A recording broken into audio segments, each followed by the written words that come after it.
बिस्मिल्लाहिर्रहमानिर्रहीम, अस्सलाम वालेकुम। आप देख रहे हैं GNN स्पेशल और मैं हूं इरफान बशीर। अब इलेक्शन 8 अक्टूबर को होंगे। अब ये सवाल है कि ये 6 महीने 6 साल तो नहीं बन जाएंगे।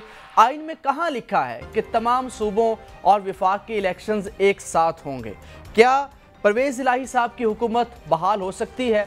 और निगरान हुकूमत की मुद्दत किस कानून, किस आइन के तहत इसकी मुद्दत को बढ़ाया जा सकता है? इस सवाल ये भी है कि ये नोटिफिकेशन सुप्रीम कोर्ट के फैसले की तौहीन तो नहीं है?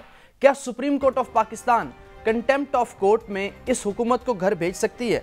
क्या तौहीन अदालत में वज़ीर आज़म को बुलाया जा सकता है? इलेक्शन कमीशन अज खुद 6 महीने का जंप कैसे लगा सकता है? और इस बात की क्या गारंटी है कि 8 अक्टूबर को हमारे सियासी मसाइल भी ठीक हो जाएंगे, मुआशी मसाइल भी ठीक हो जाएंगे, सिक्योरिटी के मसाइल भी ठीक हो जाएंगे और इंतखाबात में तारीख सियासी इंतशार में मजीद कितना इजाफा कर सकती है? इलेक्शन कमीशन ऑफ पाकिस्तान जो कल तक इनकारी था कि डेट देना हमारा काम नहीं है, अब उन्होंने न सिर्फ इंतखाबात को 6 महीने के लिए मुलतवी किया बल्कि उसकी डेट भी अज खुद अनाउंस कर दी। क्या इलेक्शन कमीशन ऑफ पाकिस्तान को सुप्रीम कोर्ट ऑफ पाकिस्तान से कोई डायरेक्शन नहीं लेनी चाहिए थी? क्योंकि इलेक्शन कमीशन सुप्रीम कोर्ट के फैसले की रोशनी में ये तमाम काम कर रहा है। वतन अजीज़ में क्या ये आइनी बहरान जानबूझकर पैदा किया गया? मज़ीद किस किस का इस्तीफ़ा आएगा? जो इससे पहले हमने देखा कि आफ्ताब सुल्तान चेयरमैन नैब थे, उन्होंने इस्तीफ़ा दिया। आज attorney general of Pakistan Shahzad Ilahi ने भी इस्तीफ़ा दे दिया है। अमरीकी रहनुमा खान साहब की हिमायत में क्यों बयान दे रहे हैं, इस पर भी बात करेंगे। आज हमें ज्वाइन कर रहे हैं माहिर कानून, सदर सुप्रीम कोर्ट बार आबिद साहब। सर बहुत बहुत शुक्रिया, आपने हमें टाइम दिया। साबिर शाकिर साहब साफ़ी तजियाकार हमें ज्वाइन कर रहे हैं, जनाब आपका भी शुक्रिया। सईद काजी साहब सीनियर साफ़ी हैं, तजियाकार हमें स्टूडियोज़ में ज्वाइन कर रहे हैं, आपका भी जनाब शुक्रिया। आबिद ज़ुबैरी साहब से आगाज़ करते हैं। ज़ुबैरी साहब, इलेक्शन मुलतवी हो गए, निगरान हुकूमत की मुद्दत किस कानून, किस आइन के तहत बढ़ाई जा सकती है? और क्या परवेज़ इलाही साहब की हुकूमत बहाल हो सकती है? ऐसा कोई चांस है? बिस्मिल्लाहिर्रहमानिर्रहीम। शुक्रिया इरफान। देखिए, 2-3 चीज़ें आपके सामने मैं रखना चाहता हूँ। पहली बात है, सुप्रीम कोर्ट का ऑर्डर बड़ा वाज़ेह था। उसमें लिखा था 90 दिन की जो हद है वो मैंडेटरी है, लेकिन क्योंकि इलेक्शन का ये इशू डिसाइड नहीं हुआ था, इसलिए उन्होंने थोड़ी सी उसमें लचक दी कि क्योंकि 52 दिन का आपको पीरियड चाहिए होता है इलेक्शन के प्रोसेस को कंप्लीट करने के लिए, मुकम्मल करने के लिए, तो इसलिए उन्होंने कहा इसकी वजह से जो सदर मुमलिकत तारीख देंगे पंजाब की हद तक, कि पंजाब के तो उन्होंने उसके साथ मुशावरत करें अपने इलेक्शन कमीशन उसका। इसके बाद उन्होंने 30 तारीख दे दी। अब एक परसों एक अजीब किस्म का एक उन्होंने, मैं तो कहता हूँ इलेक्शन कमीशन पाकिस्तान ने आइन शिकनी की है कि सुप्रीम कोर्ट और कॉन्स्टिट्यूशन के को वायलेट करके एक 8 अक्टूबर कहीं से उन्होंने एक तारीख दे दी, 6 महीने। पहली बात है कि केयर टेकर सेटअप कैसे होगा। दूसरी बात जो इंपॉर्टेंट है, अगर नेशनल असेंबली देखें हमारी जुलाई में शायद तहलील हो जाएगी, 5 साल उसके मुकम्मल हो जाएंगे। अगर जो अपने हिसाब से वो तहलील होती है तो फिर आपको तारीख, आपको 2 महीने के अंदर इलेक्शन कराने होते हैं आर्टिकल 224(a) के तहत। हाँ, ये हो सकता है एक दिन पहले वो एडवाइस कर दे प्राइम मिनिस्टर प्रेसिडेंट को, वो तहलील हो जाए तो फिर आपको 90 दिन मिल जाएंगे। तो ये सब वही काम हो रहा है कि जी सारे इलेक्शन साथ किए जाएं। आइन में इस तरह का कोई कतगन नहीं है कि सारे असेंबली के इलेक्शंस एक साथ होने चाहिए, क्योंकि जनरल असेंबली का भी इलेक्शन को भी आइन ने जनरल इलेक्शन का है। तो ये सारा, ये देखिए आइन शिकनी हुई है इलेक्शन कमीशन, और जिन जिन लोगों ने जो पाबंद थे इसमें मामलत करने की इलेक्शन कमीशन की, और जिन लोगों ने उन्होंने माजरत की या नहीं करने के लिए, वो भी इसमें शामिल हैं इसके अंदर। तो ये पूरे मैं तो समझता हूँ कि एक पूरा ट्रेंड है जिसके तहत ये फैसला हुआ, और इलेक्शन कमीशन एक आज़ाद इदारा होना था, उसने साबित कर दिया कि वो बिल्कुल आज़ाद नहीं है इस केस में। जबकि सुप्रीम कोर्ट ने 2-3 दिन पहले ही एक केस में, जिसमें मैं खुद भी था, कहा था कि जी सुप्रीम कोर्ट आपके पीछे खड़ा है इलेक्शन कमीशन का अपने, क्योंकि यही आर्टिकल 220 कहता है कि all the authorities act in aid of the election commission to hold free fair and transparent election. तो मैं ये कहता हूँ कि ये बहुत हो रहा है। और आज भी आप बता रहे थे कि खैबर पख्तूनख्वा के गवर्नर साहब ने भी 8 अक्टूबर दे दी। ये सब देखिए वही अंडर डिक्टेशन हो रहा है, सारी बातें विद अटमोस्ट रिस्पेक्ट। और देखिए केयर टेकर का पीरियड ये तो नहीं बढ़ा सकते। फिर आपका सवाल था कि क्या आया उनकी हुकूमत, परवेज़ इलाही साहब की हुकूमत वापस आ जाएगी? आइन में इस तरह की कोई प्रोविज़न नहीं था, क्योंकि केयर टेकर का काम है इलेक्शन कराना, इलेक्शन पीरियड के 90 दिन के अंदर उन्हें कराना होता है। जो भी अब होगा, मैं समझता हूँ सुप्रीम कोर्ट के अंदर ही ये जाके फैसले होंगे कि ये क्या आया कंटेम्प्ट ऑफ कोर्ट हुई है या ये इसकी इम्प्लीमेंटेशन किस तरह से होनी चाहिए। और देखिए अगर सुप्रीम कोर्ट के ऑर्डर को आप नहीं मानेंगे तो आपका पूरा सिस्टम यानी आइन शिकनी हो गई चीज़ की, और फिर आपके पास क्या रह जाएगा अगर आप कोर्ट के ऑर्डर को ही नहीं माने तो फिर आइन तो खत्म हो गया ना। ज़ुबैर साहब बिल्कुल इसकी मिसालें भी मौजूद हैं। गिलानी साहब की हुकूमत कंटेम्प्ट ऑफ कोर्ट में गई। अब सवाल ये है कि निगरान हुकूमतों को किस तरह से उनकी मुद्दत बढ़ाई जाएगी। और दूसरा मैं सवाल आपसे दूसरा ये करना चाह रहा हूँ, इसको देखिएगा कि कल चीफ जस्टिस ने कहा है कि अगर बदनीयती हुई तो हम मुदाखलत करेंगे। 8 अक्टूबर तक चीफ जस्टिस जा चुके होंगे, सदर पाकिस्तान सुबकदोश हो चुके होंगे, तब आईनी स्कीम क्या होगी सर? देखिए ये तो देखना होगा कि क्या ये इलेक्शन उस वक्त तक ले जा सकते हैं या नहीं। ये तो आइन को तोड़ के ही वो इलेक्शन उस वक्त कराएंगे। फिर मुझे तो लगता है फिर 8 अक्टूबर क्यों, फिर तो ये 2025-2024 तक ले जाए, कोई रोकने वाला नहीं होगा। जब आपने अदालत की बात ही नहीं सुननी तो फिर आप केयरटेकर सिस्टम को आप चलाते रहें जब तक आपको चलाना है। आपकी हुकूमत तहलील ही ना हो 5 साल के बाद, उसका वो भी उसको पीरियड को भी आप बढ़ा दें, क्योंकि आर्टिकल 254 का इस तरह का इस्तेमाल हो रहा है कि आइन के खिलाफ 254 जो होता है आर्टिकल, उससे टाइम उसके हिसाब से तो नहीं बढ़ाया जा सकता कि आइन के तसादुम में बढ़ाएं। ये अजीब अजीब किस्म की तशरीह की जा रही हैं और ये सिर्फ और सिर्फ आइन की बिल्कुल आइन शिकनी और आइन के खिलाफ हो रही है। मैं पहले ये लफ्ज़ इस्तेमाल नहीं करता था अपनी, जब भी मैं कभी आता था टीवी पे मैं कभी आइन शिकनी की बात नहीं करता, कहता था अनलॉफुल या इलीगल उन्होंने कोई काम किया। लेकिन यहाँ तो कल जो इलेक्शन कमीशन ने किया और उनके साथ जो लोग शामिल हैं उन्होंने आइन शिकनी की है जी, उसमें तो आर्टिकल 6 लगता है। साबिर शाकिर साहब, 50 बरस हो गए पाकिस्तान के आइन को, इसकी बरसी मनाइए या इसकी सालगिरह मनानी है? अल्लाह ना करे कि हम बरसी मनाएं, और बरसी बिल्कुल ही मनाएंगे बल्कि सालगिरह मनाएंगे। और बहुत जल्द इंशाल्लाह सुप्रीम कोर्ट से ही ये रास्ता निकलेगा। और ये इनकी ख्वाहिशात हैं, प्लानिंग्स हैं। कल आपने नवाज शरीफ साहब का भी हुक्म लंदन से जारी हुआ है, वो भी सुन लिया होगा कि वो कह रहे हैं कि जनाब बस ज़्यादा देर क्यों करते हैं, बस कुचल दें और इसको दहशतगर्द तंजीम के तौर पर डिक्लेयर करें। असल मामला ये है कि ये इलेक्शन की 8 तारीख तो शायद 8 ही हो, लेकिन शायद महीना अक्टूबर का नहीं होगा, महीना कोई और होगा। और बहुत जल्दी उसके बारे में भी कोई बातचीत हो जाएगी। बातचीत शुरू हो चुकी है। उसकी रीज़न ये है कि ये क्यों 8 अक्टूबर से इलेक्शन कमीशन ऑफ पाकिस्तान क्यों चला गया डायरेक्ट। सदर ममलिकत ने भी खत लिख दिया और वो खत जो है वो सुप्रीम कमांडर हैं पाकिस्तान के, वो लिख रहे हैं और प्राइम मिनिस्टर को लिख रहे हैं और वो अपना रिकॉर्ड मेंटेन कर रहे हैं। और ये रिकॉर्ड और ये खत जो है वो सुप्रीम कोर्ट ऑफ पाकिस्तान में भी पेश किया जाएगा जब ये मामला सुप्रीम कोर्ट में दोबारा खुलेगा।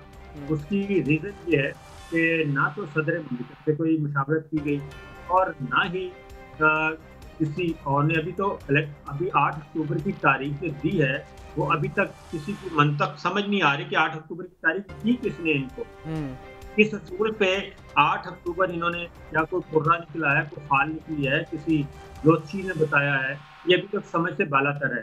उसकी रीज़न ये है कि ये दो इंतज़ार कर रहे हैं। ये इंतज़ार कर रहे हैं किसी भी तरीके से उमर अता बंदयाल साहब चीफ जस्टिस ऑफ पाकिस्तान वो अपने ओहदे से रिटायर हो जाएं, वो है 16 सितंबर। नंबर 2 दूसरा इंतजार कर रहे हैं कि प्रेसिडेंट ऑफ पाकिस्तान, उन्होंने भी वो सितंबर की कोई 8-9 तारीख है, ये दोनों गालिबन 16 सितंबर, जी हाँ, ये दोनों अपने ओहदों से फारिग हो जाएं और फारिग होके चले जाएं और फिर कायम मुकाम सदर आ जाएं संजरानी साहब, और उसके बाद वजीर आजम हाउस भी इनके पास होगा और कायम मुकाम सदर भी के होंगे। फिर उसके बाद इनकी बड़ी वो है कि फिर पार्डन की एक एडवाइस भेजी जाएगी कि जी पार्डन कर दे नवाज शरीफ साहब को और उनकी सजाएं खत्म कर दी जाए।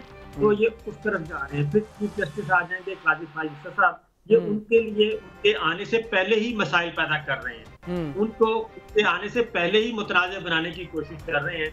ये बेसिकली ये क्यों जस्टिस मज़ाहिर अली अकबर नकवी साहब को निशाना बनाया गया, एक पुरानी ऑडियो बिल्कुल दूसरे मौके की, उसको जोड़ा गया और जोड़ के बना दिया गया और प्रेस कॉन्फ्रेंस की गई राना सनाउल्लाह साहब ने।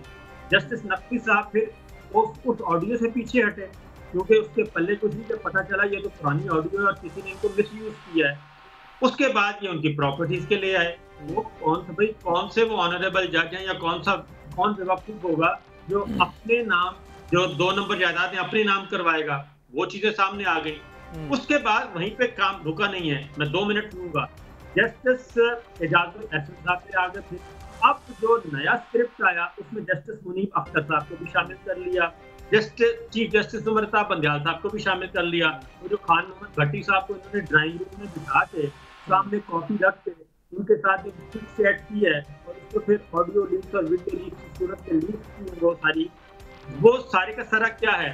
मामला ये है कि आज आपने बाजवा साहब का एक इंटरव्यू, बिल्कुल दूसरा पार्ट भी आ गया और चश्मे फलक ने क्या क्या इंकशाफात देखे हैं साबिर शाकिर साहब। उसमें एक चीज में बड़ी इंपॉर्टेंट और खासतौर पे जुबैरी साहब भी और काजी साहब सुन रहे हैं, बहुत जरूरी है।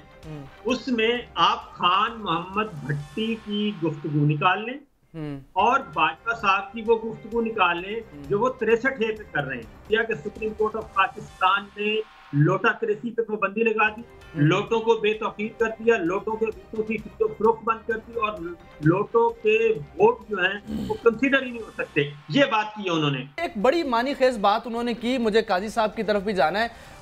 उन्होंने कहा कि 20 मई को वजीर आजम ने इस्तीफे का ऐलान करना था और अचानक उस वक्त एक और सरबराह आते हैं एक इदारे के, वो कहते हैं कि जनाब नहीं, 25 मई को तो मुज़ाकरात हो रहे हैं आपके IMF के साथ, आप इस्तीफ़ा ना दें। फिर नवाज शरीफ से टेलीफोनिक गुफ्तगू की गई कि जनाब आप 10 दिन रुक जाएं। ये किस तरह से चलाई जा रही हैं सर हमारी हुकूमतें? दरखास्त की गई, उसमें लफ्ज़ है। काजी साहब जी, काजी साहब जी हाँ, फरमाया, आप पूछें। माजी में तो हमने ऐसी मिसालें देखी हैं कि डिक्टेटर आते थे 90 दिन के लिए, 9 साल 11 साल वो हमने देखा। आपको सियासी तारीख में ऐसी कोई मिसाल मिलती है कि सियासी हुकूमतें भाग जाएं इलेक्शन करवाने से? मैं एक लाइट सी बात करूँगा। कितने बड़े लोग बैठे हैं, जुबैरी साहब एक बड़ा माइंड है और ये हमारे भाई बैठे हैं। बात यह है कि एक ज़माना था फिल्म गोल्डन जुबली किया करती थी, प्लाटिनम जुबली भी करती थी। अच्छा। अब फिल्म दूसरे दिन उतर जाती है। शाकिर साहब मेरी बात को सेकंड करेंगे। जो हम मुज़ाफ़ात और कस्मों से शहरों में आए लोग हैं, जब हम पब्लिक ट्रांसपोर्ट पे सवार होते थे तो 2 चीज़ें लिखी होती थी। एक तो ये कि सामान 100 बरस का पल की खबर नहीं, और एक और चीज़ भी होती थी। और मैं जब ये फ़िक्रा बोल रहा हूँ तो ना मैं अपोजिशन की तरफ इशारा कर रहा हूँ, ना किसी शख्सियत की तरफ, मैं स्टेटमेंट ऑफ फैक्ट दे रहा हूँ कि ये होता था। सवार होने से पहले गुनाहों की माफ़ी मांग लें, शायद ये आपकी ज़िंदगी का आखिरी सफ़र हो, ये भी लिखा होता था। यानी पहले ही वो हमें डरा देते थे। बात यह है कि एक अंग्रेज़ी का मुहावरा है, A week is a very long time in politics। आप बात करते हैं, आप 8 अक्टूबर की बात करते हैं और ये 4 महीने तो गुजार के दिखाओ मुझे, तुम्हारे सर पे इंसॉल्वेंसी नाच रही है। मैं खबर दे रहा हूं आपको, बहुत रगड़ा लगा रहा है IMF। मेरे 2-3 बड़े जो इकोनॉमिक के बड़े एक्सपर्ट्स और जो माइंड है उनसे मेरी बात हुई है, लेकिन उन्होंने कहा भाई ये स्टाफ लेवल की तो बात ही ना करो। और यार तुम इमरान खान ख्वाबों में आके डरा रहे हैं, डरो जो उसके बाद आएगा। बात यह है कि वो तुम कर क्या रहे हो, जो जिसे कहते हैं ना कि यूनानी में एक कहावत है कि whom God wishes to destroy first make them mad। और यार मुझे ये बताओ, अगले 4 महीने के तुम्हारे पास पैसे नहीं है। 8 अक्टूबर, वो 8 अक्टूबर किसने देखा है? 8 अक्टूबर जो है वो आएगा तो हम देख लेंगे। यहाँ एक दिन गुजारना मुश्किल है। अब जिस तरह से आप, तो बात यह है कि अकल को हाथ मारे एक आइन। अच्छा, एक और बात तय कर लें, ये कॉन्स्टिट्यूशनल डेमोक्रेसी है, ये यहाँ पे सिविलियन मार्शल लॉ लगाना है आपने। और मैं बताऊं ये भी इररेलेवेंट हो जाएगा। और मैं एक और बात बता रहा हूं, बड़ी अनपॉपुलर बात, in the wake of this economy every thing would be rendered irrelevant, even elections would be rendered irrelevant. उसकी वजह क्या है? उसकी वजह यह है कि जितना पहाड़ कर्जे का आपके सामने खड़ा हुआ है, इसको सर्विस कौन करेगा? तो ये है, मुझे ये लगता है कि यहाँ पे जितने ये, और मैं आज आपको एक और प्रिडिक्शन करता हूँ आपके टीवी पर, ये आपकी सारी बहसें रेंडर्ड जो है ये हो जाएंगी, ऑब्सोलीट हो जाएंगी इन दी वेक अप। और मैं दोबारा कहता हूँ कि इस मुल्क का जो आने वाले महीनों में जो इसका जो स्क्रिप्ट है पॉलिटिकल, वो इस मुल्क की बिफरी हुई मैशत तय करेगी, आपकी मैशत तय करेगी, जिसे पॉलिटिकल इकॉनमी कहते हैं। सारा जो इंफ्रास्ट्रक्चर है सियासत का, उसकी फाउंडेशन में मैशत है, और मैशत की बुनियाद में जब जलजले हों तो फिर अक्टूबर की बात नहीं करते। हमें यह बता दो कि जून तक इन पैसों का इंतजाम किसने करना है, तो उसके बाद हम आगे देख लेंगे। इमरान की तरफ हमें लगाया हुआ है, उसके साथ ज्यादतियाँ, उसके दरवाजे तोड़ रहे हैं, ये कर रहे हैं, वो कर रहे हैं, और साथ तो इसलिए मेरे ख्याल में ये इशू है। आई थिंक ये बहुत जल्दी ये डिसअपीयर हो जाएंगे। बाकी मैं बिल्कुल इत्तेफाक करता हूँ कि ये जो कॉन्स्टिट्यूशन के साथ खिलवाड़ कर रहे हैं, यही ज़िया-उल हक ने किया था, अयूब खान ने किया, या उस वक्त तो खैर कॉन्स्टिट्यूशन बाद में बने, ये ज़्यादा बेहतर बताते हैं, उसके बाद जो परवेज़ मुशर्रफ ने किया। मगर बात यह है, आखिर पे वही ख़त्म करता हूँ, अब फिल्में प्लाटिनम जुबली नहीं करती, दूसरे दिन पिट के डब्बों में चली जाती। IMF ने वजाहत भी की है कि जनाब हमने कोई आईनी रुकावट, कोई कदगन नहीं लगाई आपके मामला जो इलेक्शंस होने हैं। आबिद ज़ुबैरी साहब, जो नोटिफिकेशन सामने आया है इलेक्शन कमीशन ऑफ पाकिस्तान का, वो चार्जशीट है हुकूमत के ऊपर कि हुकूमत हमें पैसे नहीं दे रही, सिक्योरिटी नहीं दे रही, तमाम मसाइल, हमने ब्रीफिंग भी ली है। तो अब तो सुप्रीम कोर्ट ऑफ पाकिस्तान में जब ये आप दरख्वास्त भी लेकर जा रहे हैं, ये बताइएगा कोई वकला की तहरीक भी शुरू हो रही है, क्या होगा, किस हद तक प्रेशर बनाया जाएगा आउटसाइड द कोर्ट?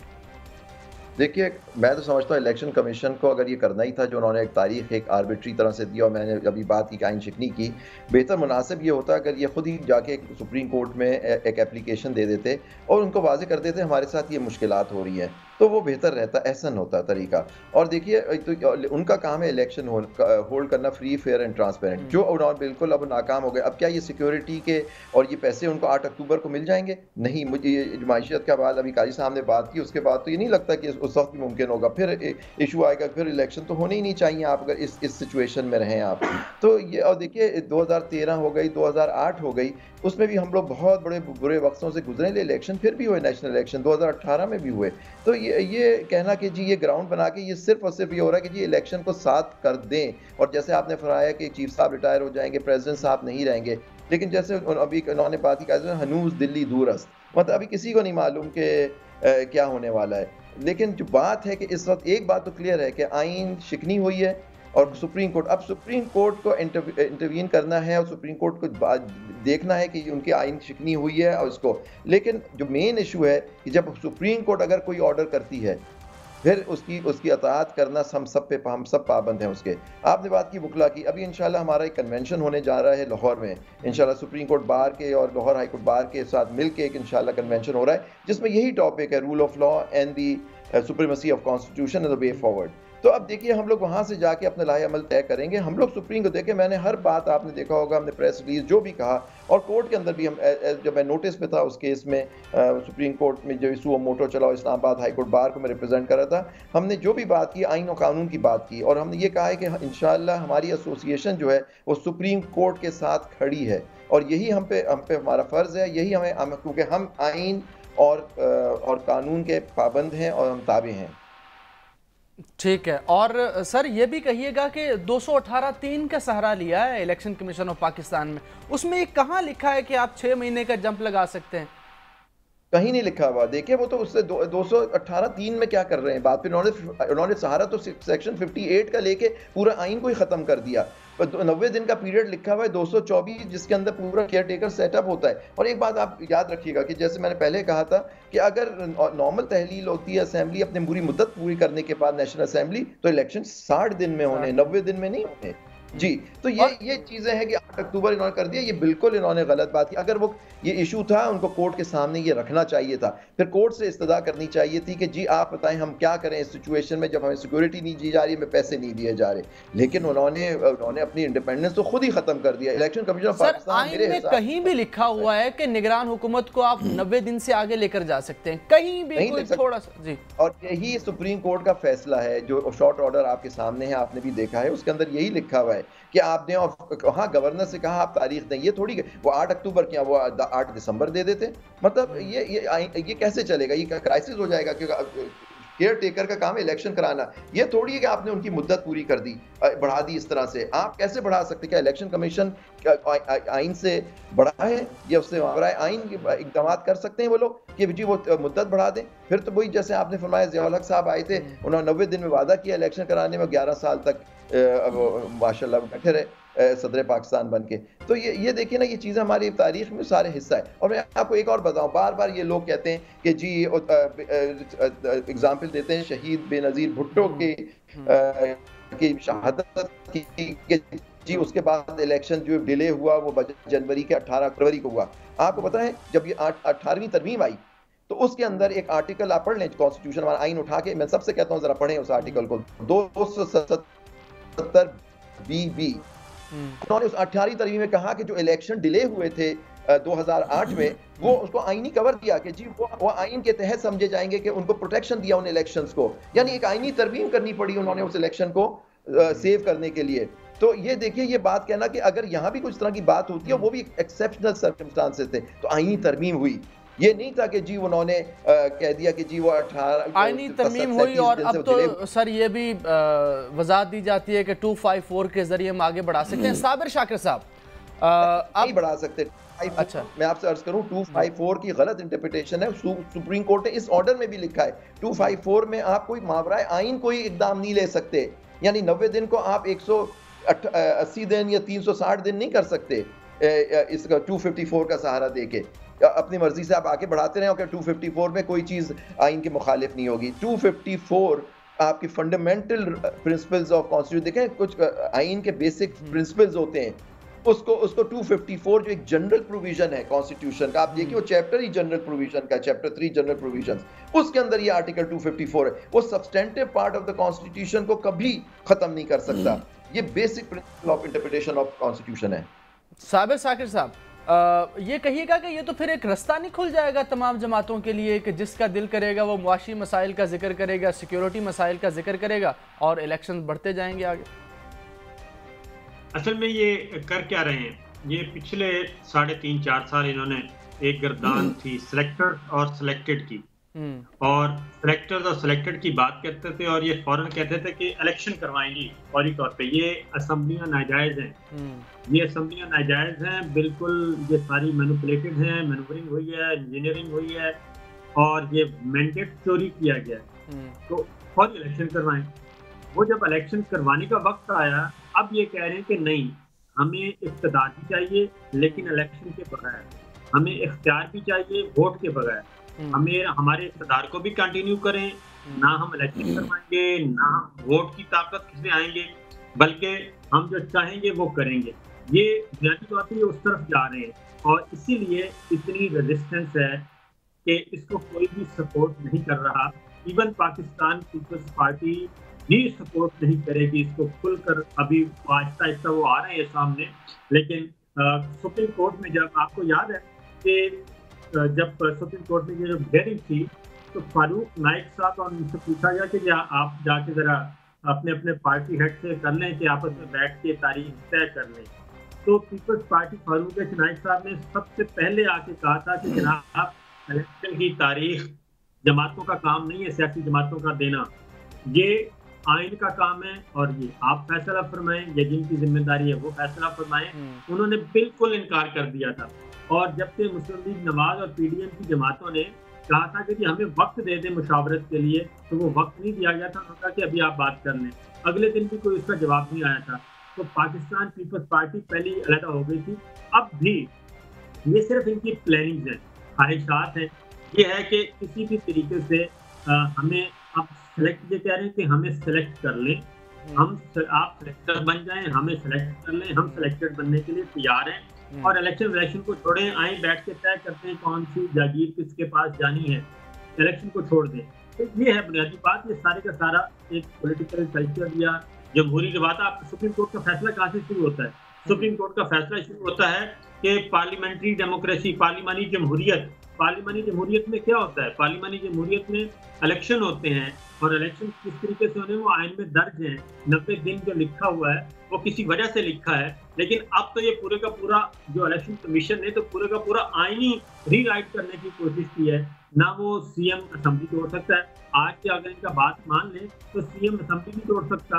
असेंबली तोड़ेगा तो केयर टेकर सेटअप 90 दिन के लिए नहीं होगा, 90 दिन के लिए भी जरूरी नहीं है, उसको भी कंटिन्यू करेंगे। ये एक बिल्कुल अनार्की की तरफ और एक गैर तहरीर को ये इनकी ख्वाहिशात हैं, उनकी तरफ ये जा रहे हैं। ठीक है, इस ब्रेक के बाद हम इस को लॉजिकल कंक्लूजन की तरफ बढ़ाते हैं। हमारे साथ रहिए।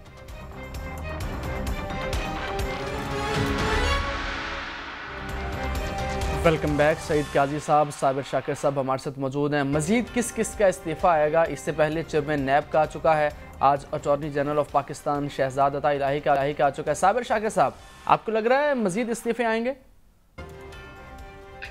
देखिए, अटॉर्नी जनरल का भी मेरा ख्याल है कि वो इशू बना है कि अब चूंकि डिफेंड करना पड़ेगा सुप्रीम कोर्ट ऑफ पाकिस्तान में जाके ये इलेक्शन कमीशन का जो नोटिफिकेशन है, और उसको कोई भी जी शऊर आदमी जो है वो नहीं कर सकता।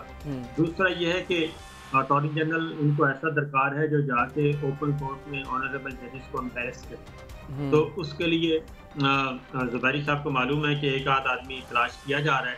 अगर उस पे इन्होंने एतमाद कर लिया, इरफान कादिर साहब का नाम ज़ेरे गौर है सर।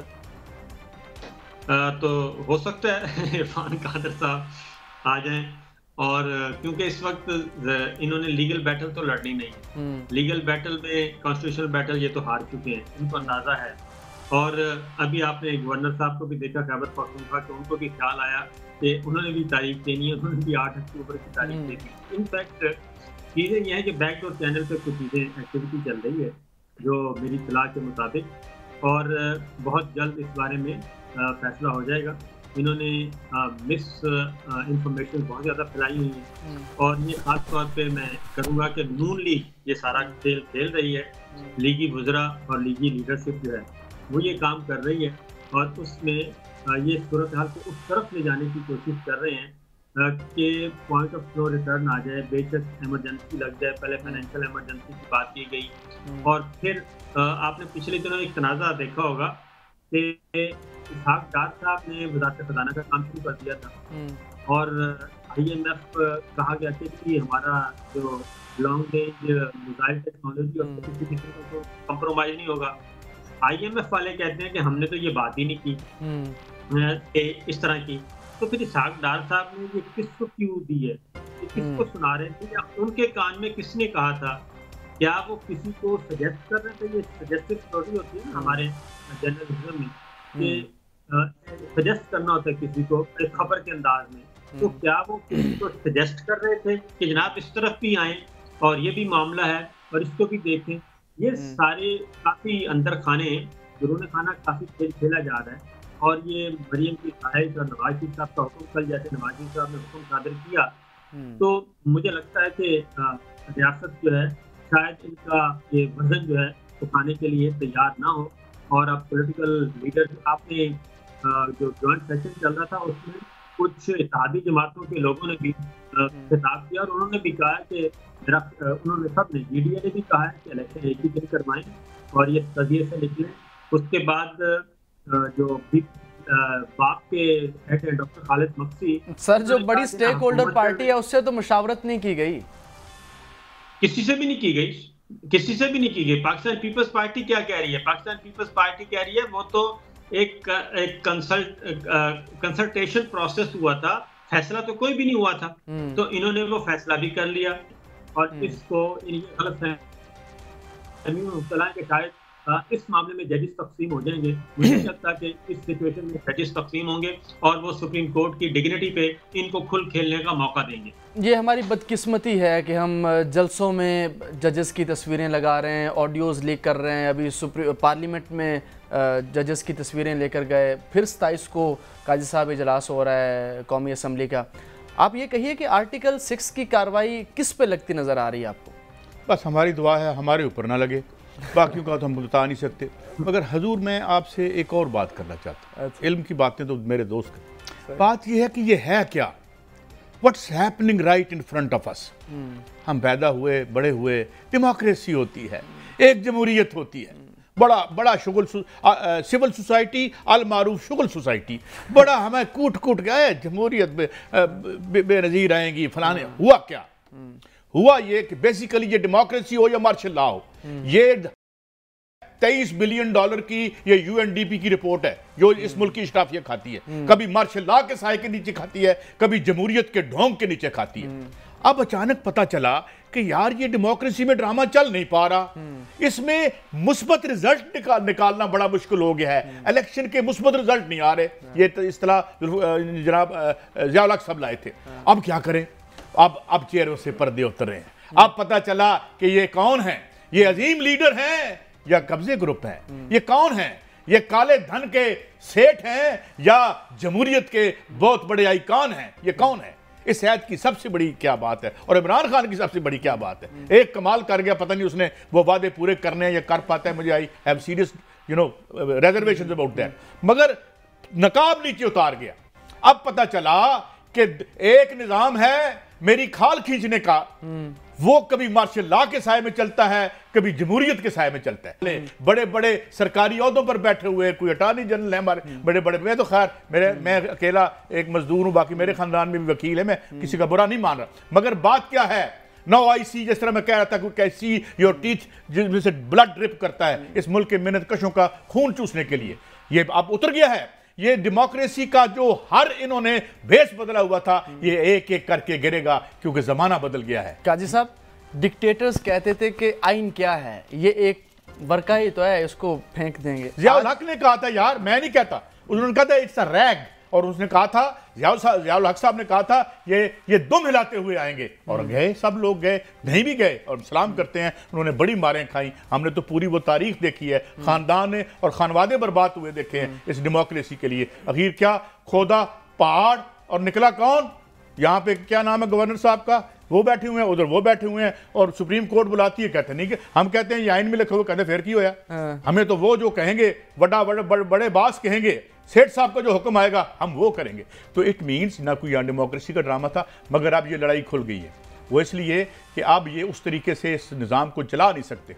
अब बात क्या थी, और यार मैक्रो, हमें रोटी तो पहले भी नहीं देते, और मैक्रो लेवल पे तुम मैशत को बैलेंस नहीं कर सके। इधर इंडिया को देखो और शर्म करो कि 570 बिलियन डॉलर लेके बैठे हुए, वो वारदात नहीं करते, वहां हमसे बड़े फराडिये बैठे हुए हैं, मगर इन्हें माठे नहीं है जितने माठे ये थे। क्यों इतना तो रखो कि मैशत में हम भूख से ना मर जाएं। सही। साबिर शाकिर साहब, लोग कहते हैं कि खान साहब की मकबूलियत तो बड़ी है, लेकिन उधर कबूलियत नहीं है। ये काजी साहब माशाल्लाह बहुत अच्छी तरह वाकिफ है हिस्ट्री से।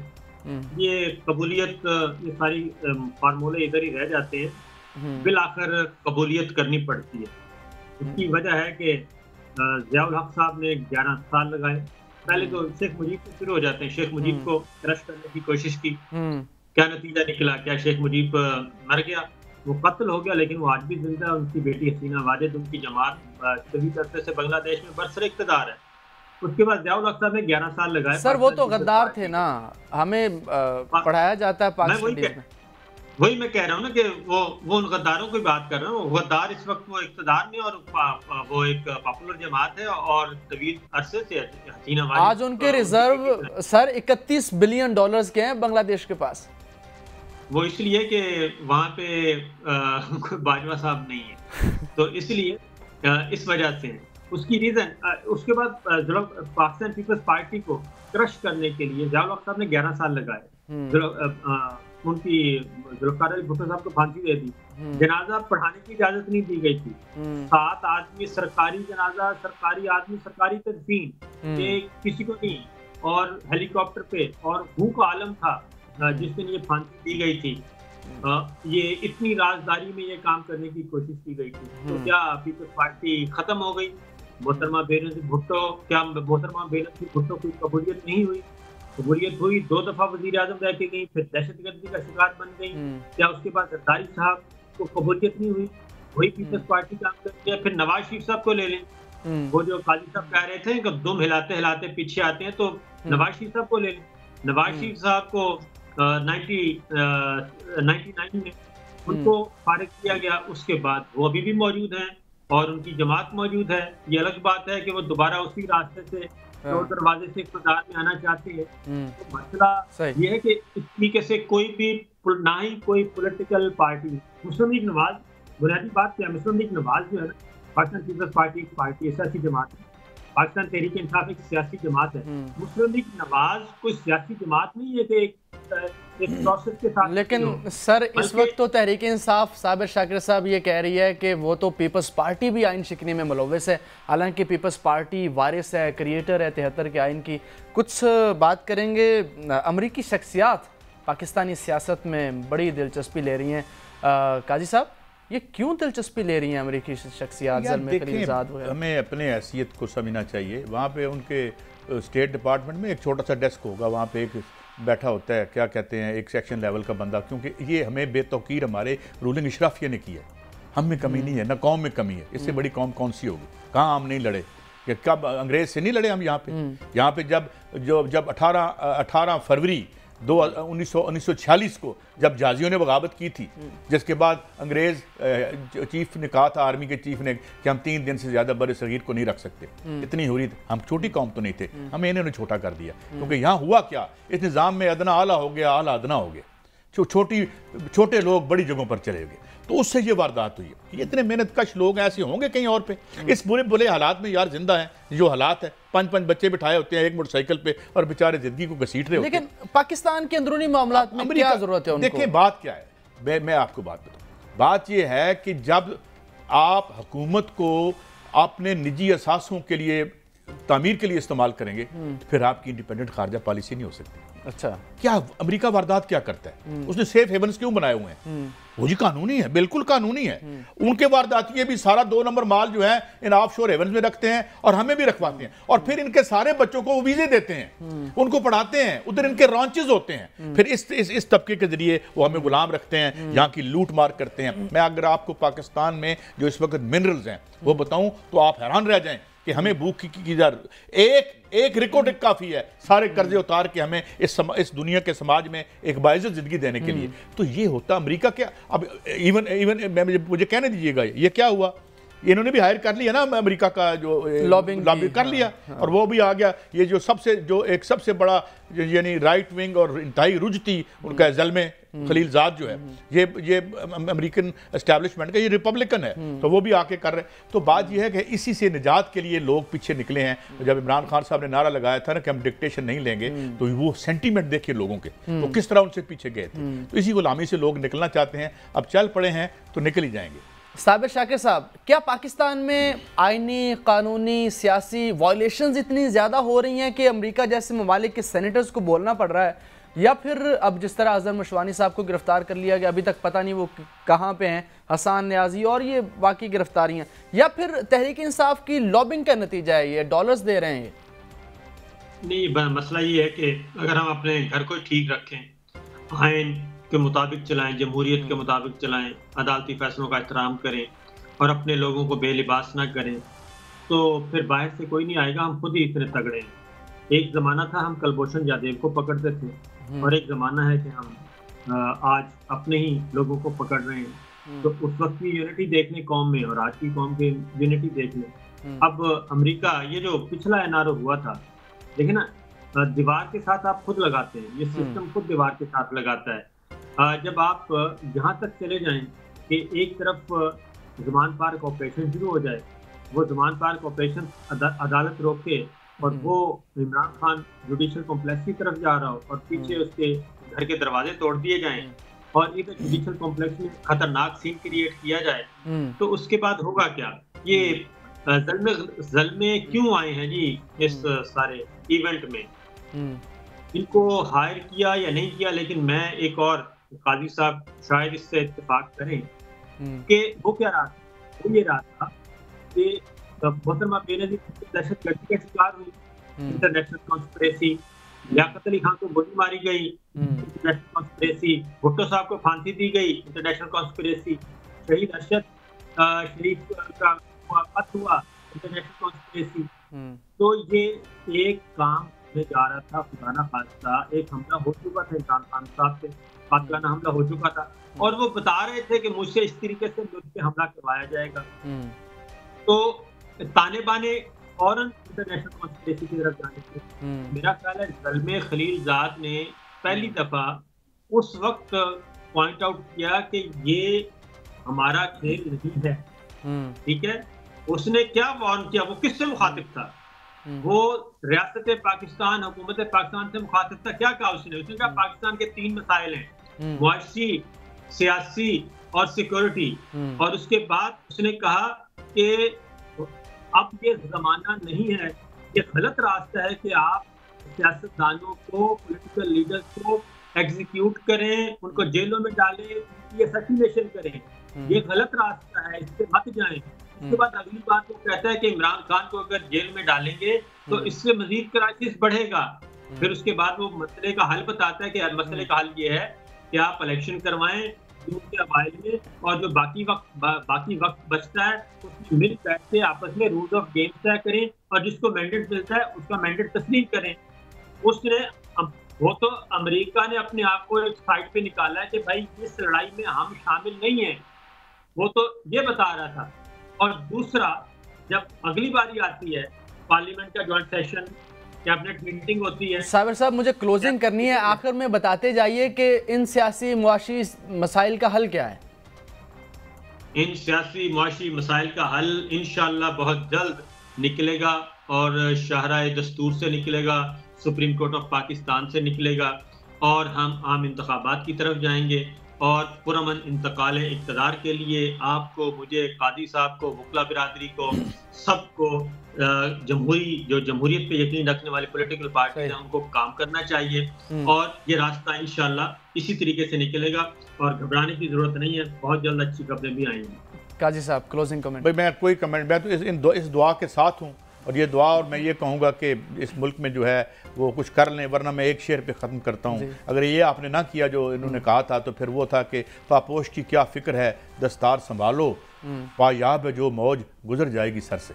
बहुत बहुत शुक्रिया। काजी सईद साहब हमारे साथ मौजूद थे, शाकिर साहब मौजूद थे, इस दुआ के साथ कि खुदा करे पाकिस्तान के सियासी मुआशी और आइनी मामलात हल जो हो जाएँ। इजाज़त दीजिए।